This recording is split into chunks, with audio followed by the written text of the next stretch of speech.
I'm afraid I can't claim to be the founder of Undo, so I'll start with a bit of honesty. Our fantastic founder, Jim Mann, is otherwise occupied. Obviously, this is a very busy week, so you get me. Hopefully, I'll manage to do it justice. I have been with the company almost since the beginning, so hopefully that counts. I am here from Undo to talk to you about enhanced rock weathering. Could I start with a show of hands for anyone who's heard of enhanced rock weathering? Not bad, not bad. Okay, fantastic.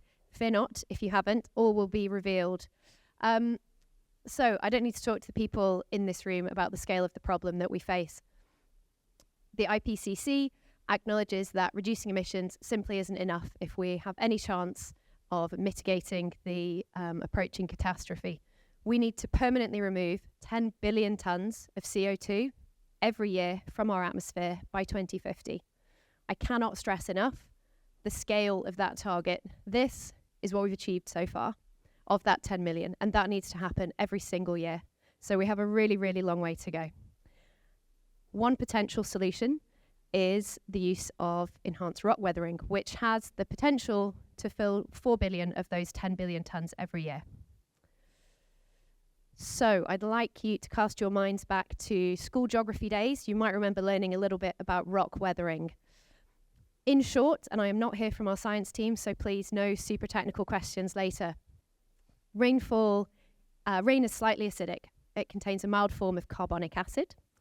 When rain falls on a certain type of rock, notably silicate rocks, a chemical reaction takes place in which bicarbonate ions are formed.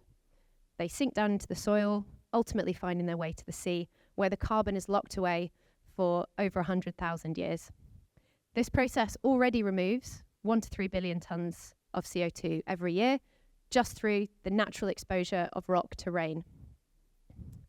So we are working to enhance this process, essentially make it happen faster and at a greater scale by increasing the surface area of the right type of rock to rain. So we work with quarries to take small pieces of rock, which is a byproduct of mining, the little bits at the bottom that nobody else wants. We then work with landowners, farmers, to spread that rock on agricultural land, thereby increasing its surface area. We do that for free. And the chemical reaction that takes place removes carbon and generates carbon credits. Not only does it remove carbon, but this process also has some fantastic co-benefits. Firstly, co-benefits for soils. So the reaction naturally increases soil pH, offsetting soil acidity, which is quite a major problem in different agricultural communities. Secondly, it improves soil health through increasing nutrient availability. And in field trials, we've demonstrated an improved crop yield from the application of rock onto fields. Secondly, co-benefits for farmers who have a reduced reliance on chemical fertilizers, saving them money, and also improving the ratio of chemical fertilizers to natural soil enhancers. Obviously, this is a regenerative farming practice, which enriches the use that's already happening to that land. And thirdly, there are co-benefits for local communities. We work with local suppliers to generate green jobs in the sector.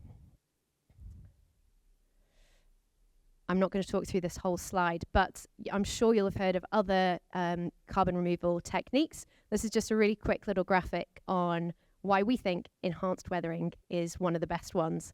So, as I mentioned, the carbon is locked away with a really high permanence, which is something that you don't get with tree planting, for example. It can be deployed at speed using existing infrastructure. We use existing quarries, existing agricultural equipment. We're not building factories. There's no significant capex required. It doesn't compete for land. You can use the same land for exactly what you would have done otherwise, planting crops, raising animals. We're not the most expensive credits, not quite the cheapest, but also not the most expensive, and those fantastic co-benefits that I was just talking about. So back to Undo as a business. This is what we've achieved over the last 2-ish years since Undo was founded. We've spread over 200,000 tonnes of rock on 3 continents, worked with over 200 farms to make that happen. We've removed over 40,000 tonnes of CO2. And we have generated credits, which have been purchased by some fantastic customers that are up there in the left-hand corner, who've been willing to take a chance on these really new, innovative ways of removing carbon from the atmosphere. As a lot of you will know, there are huge challenges associated with doing something for the first time. We've learnt a lot. Some of it's been quite painful, whether that's on the science front, the tech that supports all of these activities, the finance front. But we think that enhanced weathering just has fantastic potential.